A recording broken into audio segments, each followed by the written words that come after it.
Have you ever felt it? That prickle on your neck, the sudden certain feeling that you are not alone. Even when you can't see a thing.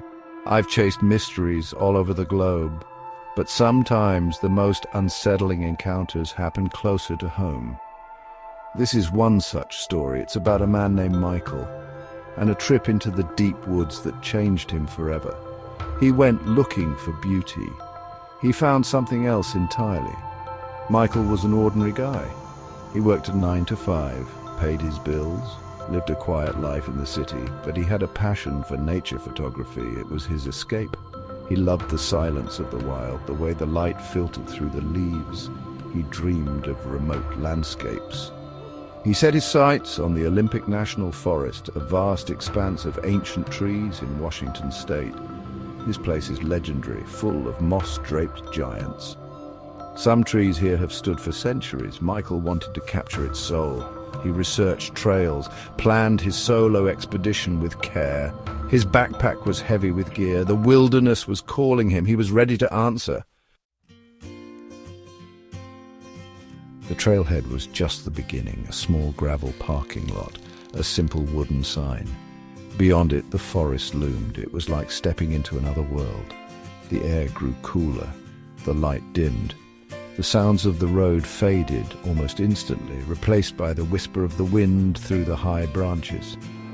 Michael took a deep breath. The scent of pine and damp earth filled his lungs. He hoisted his pack, checked his map one last time, and stepped onto the path.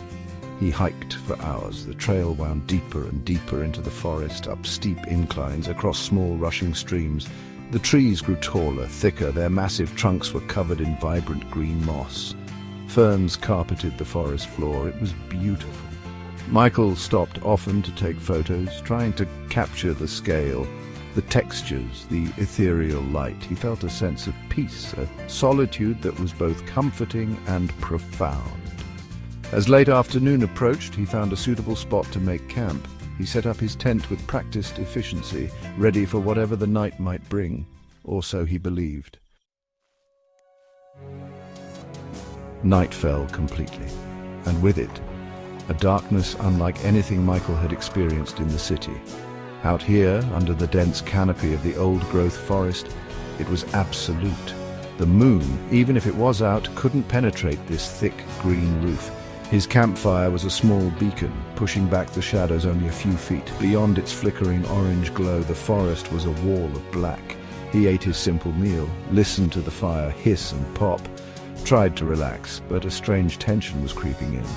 The usual night sounds of the forest began. An owl hooted in the distance. Small creatures rustled in the undergrowth. These were familiar sounds, expected sounds. Michael had camped alone before. He knew what to expect, but then the sounds changed, or rather they stopped. An unnatural stillness fell over the woods. The rustling ceased. The owl went silent. It was as if everything was holding its breath, waiting, listening. The silence was more unnerving than any sound. It felt charged, expectant. That's when the feeling started. A prickling sensation on the back of his neck. The unmistakable, undeniable feeling of being watched. Michael eventually retreated to his tent. He hoped the thin nylon walls would offer some comfort, some illusion of safety, but the feeling of being watched followed him inside. He lay in his sleeping bag, staring up at the dark roof of the tent.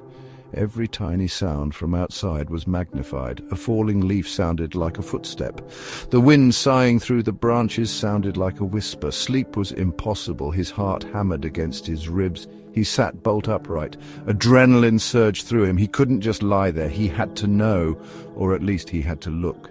Slowly, carefully, he reached for the zipper on the tent flap. His hand trembled. He pulled it down just an inch, then another, creating a tiny slit. He pressed his eye to the opening. The campfire had burned down to glowing embers, casting a faint, pulsing red light. The darkness beyond was even more profound than before. He scanned the area. His breath hitched in his throat. And then he saw them. 2 points of light low to the ground, perhaps 20 yards away, just at the edge of where the firelight faded completely.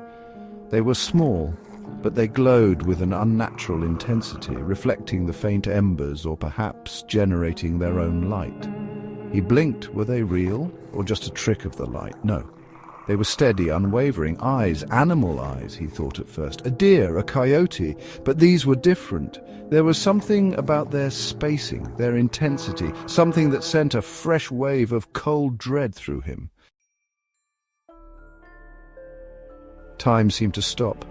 Michael stared at the glowing eyes. The eyes stared back. It was a silent, terrifying standoff. He felt utterly exposed, helpless. The thin wall of his tent offered no protection against that gaze, against whatever was attached to it. Then a thought cut through the fear. His camera. It was next to him. An instinct, a photographer's reflex. Maybe, or maybe just a desperate act. He fumbled for it in the dark. His hands were slick with sweat. He prayed it had some battery life left. He managed to grasp the camera, raised it slowly, pointed it towards the eyes. His hands were shaking so badly he could barely hold it steady. He didn't dare use the flash. That might provoke it, whatever was. He pressed the shutter button, hoping for a long exposure, hoping to capture something, anything.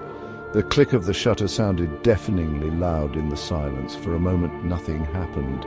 Then, as if the sound had broken a spell, the eyes vanished just like that, gone, swallowed by the darkness.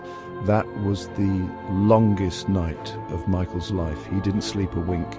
He sat there, camera clutched in his hands, staring out of the small opening, waiting, listening, but the eyes didn't return. The oppressive silence remained.